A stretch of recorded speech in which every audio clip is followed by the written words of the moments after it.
Hello மக்களே, வாங்க இன்றைக்கி நண்டு கிரேவி எப்படி பண்ணலான்றதை பார்க்கலாம். அதுக்கு தேவையான பொருட்கள் எடுத்து வச்சுக்கோங்க. வெங்காயம், தக்காளி, இஞ்சி, பூண்டு,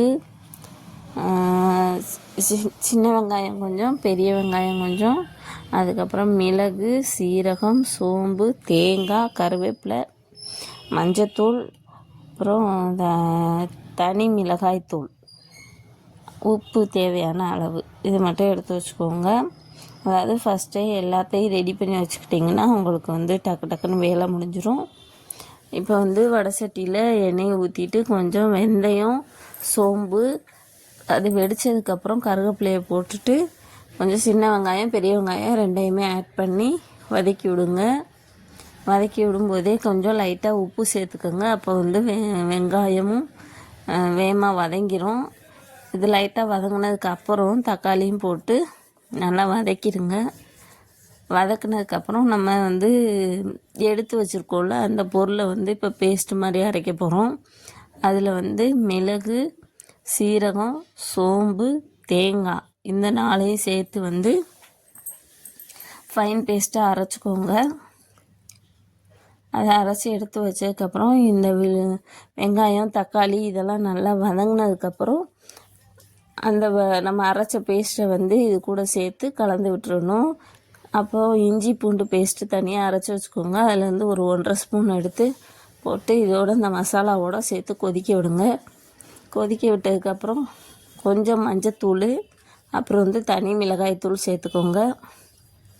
கரம் மசாலா இருந்தால் கொஞ்சம் சேர்த்துக்கோங்க. இது சேர்த்து நல்லா கொதி வந்ததுக்கப்புறம் கொஞ்சம் உப்பு சேர்த்து, அதாவது நம்ம ஏற்கனவே உப்பு போட்டிருப்போம், உப்பு பத்தலைன்னா இன்னும் கொஞ்சம் உப்பு சேர்த்துக்கோங்க. நல்லா கொதி வந்ததுக்கப்புறம் நண்டு நல்லா கழுவி எடுத்து வச்சுக்கோங்க. நான் நிறைய தடவை கழுவுவேன், ஒரு 10 தடவையாவது கழுவிடுவேன். அப்படி கழுவுனா தான் எனக்கு பிடிக்கும். நல்லா கழுவிட்டு அதை அப்படியே இந்த மசாலா கொதிக்குதில்ல அதில் அப்படியே ஒவ்வொரு பீஸாக தனித்தனியாக போட்டுருங்க. நல்லா கொதிக்கும் போதே நல்ல ஸ்மெல்லு வரும் நண்டு.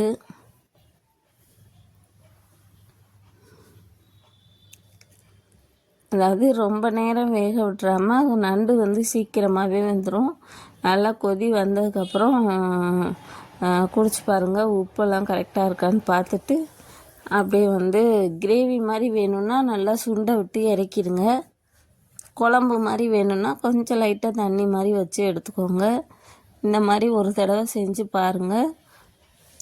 நண்டு கிரேவி சூப்பராக இருக்கும். இதுக்கு வேறு எந்த மிளகாத்தூளோ எதுவுமே தேவையில்லை. தனி மிளகாய் தூளும் இது மட்டும் போதும். நம்ம அரைச்சி ஊற்றின விழுதுகள் மட்டும் அவ்வளோ டேஸ்ட்டாக இருக்கும் இந்த கிரேவி செய்கிறதுக்கு. ஒரு தடவை இப்படி வச்சு பாருங்கள், நல்லா டேஸ்ட்டாக இருக்கும்.